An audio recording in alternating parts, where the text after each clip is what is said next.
Guys, I just travelled in time to the year 2503 and Lewis Hamilton still hasn't signed his contract! But in all seriousness, the saga of Lewis Hamilton's contract negotiations has been one of the biggest and longest soap opera story arcs that Formula One has to offer, especially when you compare it to the likes of Max Verstappen's contract negotiations. He's in until 2028. That's it. Although Max Verstappen could easily change his mind, those negotiations were done very, very quickly, whereas Lewis Hamilton's contracts, don't. Allow me, to the best of my ability, to provide you information as to what exactly is going on with Lewis Hamilton's place within Formula One, and wish me the best of luck because I very much need it. So, Lewis Hamilton reportedly is looking to carry on his tenure with Mercedes with something called an ambassadorial deal that could go on for 10 years on top of an additional racing contract, which he reportedly believes to be about another 5 years or so. He believes that he has another 5 years within Formula One at his most competitive level, which is kind of reasonable because you have Fernando Alonso right now who's 42, 43. That'll be the age of when Lewis Hamilton is in 2028, and Alonso's doing really well because he has the need, he has the gumption, he has the fitness to carry on. Whether Lewis has the actual need to carry on after a couple of dire years at Mercedes, well, I say dire, it's dire for him, that is up for debate. But the point is that Lewis wants to carry on with Mercedes for a few more years, despite his uncertain opinion about where the team's been for the last couple of years and how they've handled the 2022 change in regulations. But they are quickly adapting, they are bringing in upgrades, but they're still getting into the nitty-gritty of the actual contract. Toto has now gone on record to say that at least the length of the contract and how much financial compensation Lewis Hamilton will receive have been sorted. They're just getting now down to the finer details. Everyone was thinking, oh well, it's easy. Lewis Hamilton has won the British Grand Prix 8 times. It's his most winningest circuit, so why not make everybody happy there and actually say that a new contract's been confirmed? But no. We're not getting that. All this talk about an ambassador role, which will mean that Lewis Hamilton just represents the company, sort of like a Niki Lauda sort of relationship that he had with Mercedes. So you can actually see why he'd want that, because Niki Lauda and Lewis go really far back. In fact, it's because of Niki Lauda that Lewis Hamilton went to Mercedes in the first place, because he decided to take a chance on the Brit, and that was probably one of the biggest gambles that paid off that Mercedes ever did. I mean, they had Michael Schumacher, and then they got Lewis instead.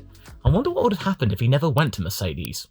Possible future video. The main delay here is not between Lewis and Toto, as we all like to believe. Lewis is reportedly wanting $250 million of financial compensation for his tenure, whatever the contract is. That is actually down from what was reported at the beginning of the year of $400 million, which if you compare it to other sports is not that big, but it's big for Formula One. But this is actually going to the board of Mercedes to actually see whether this is economically viable. So they're actually considering that based on results, whether it's actually worth it in a way, especially when there aren't brand new talents coming along. Charles Leclerc's contract's up in a couple of years, then there's Mick Schumacher on the sidelines. There are some talents out there, and of course you're not going to turn away Lewis Hamilton immediately because he's won 7 world championships. He's brought Mercedes a very, very strong time of it the last few years, especially during the turbo hybrid era. But the fact that it's actually gone to the board implies that this is going to require a lot more, convincing in a way. But most likely it's down to the whole ambassadorial role, that 10 years after he actually retires from Formula One, that most likely Lewis will actually be going around the world with a Mercedes cap and then touting how great Mercedes cars are. That is actually a really good prospect, and Lewis Hamilton does have a really good presence within media from not just Formula One, but in just general entertainment. In my opinion, that is a really good idea. To have Lewis Hamilton on as an ambassador of your company, that's a very smart move, but the 10 years and how much money that Lewis is kind of wanting from all of this, that remains to be seen. And then of course there's the performance of the car itself. The W13 from 2022, we all know it was a bit of a stinker, but was it really? It still was P3 in the constructors, so even the worst Mercedes car in recent memory is still enough to be in the front running pack. It can win races, it can get podiums, and the W14 is kind of a similar thing. They've now gone de rigueur with the side pods, they are quickly upgrading things, they're about debating about what they're going to do for next year, especially with Red Bull on the back foot, so I believe that Mercedes can actually bounce back from all of this, and I believe that Monaco was a turning point.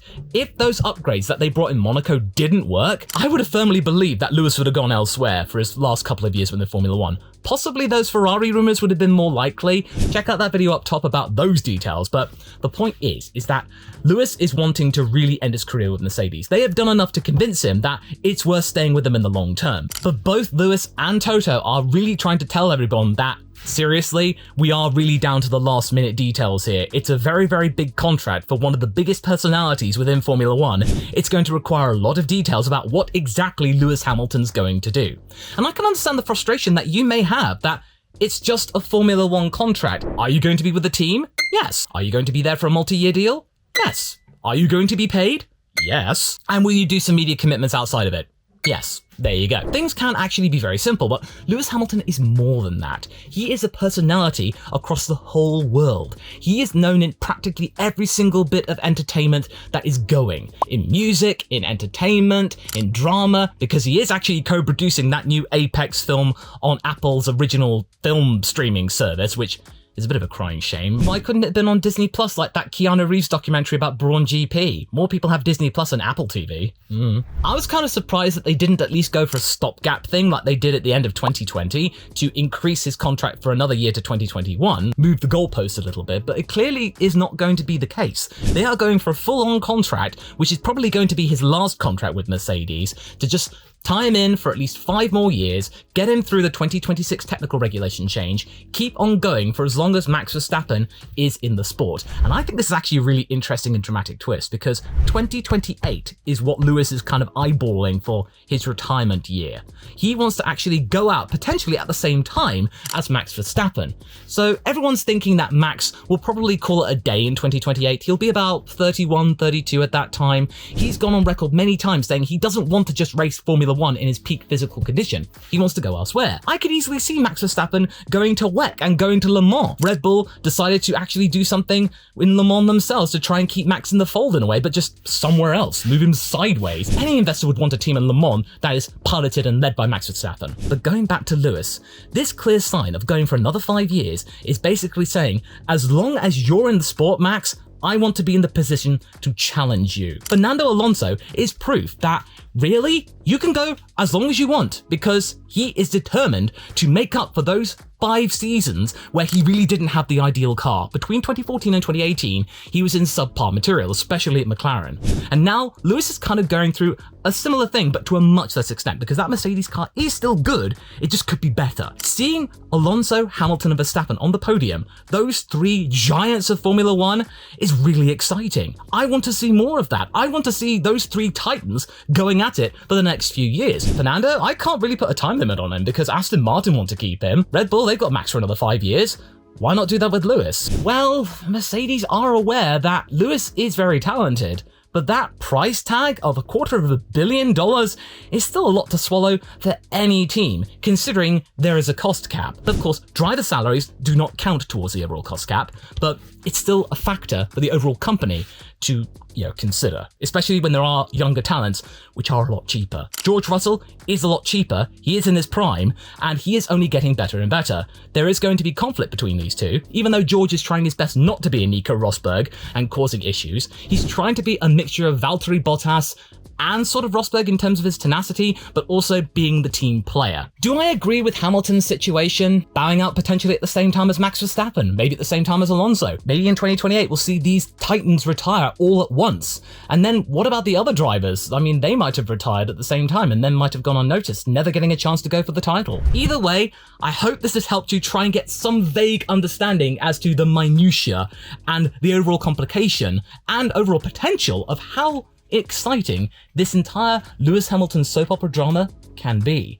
Now, I'm going to go to the 27th century and I'll see whether he's actually finalized it then. I'll see you there.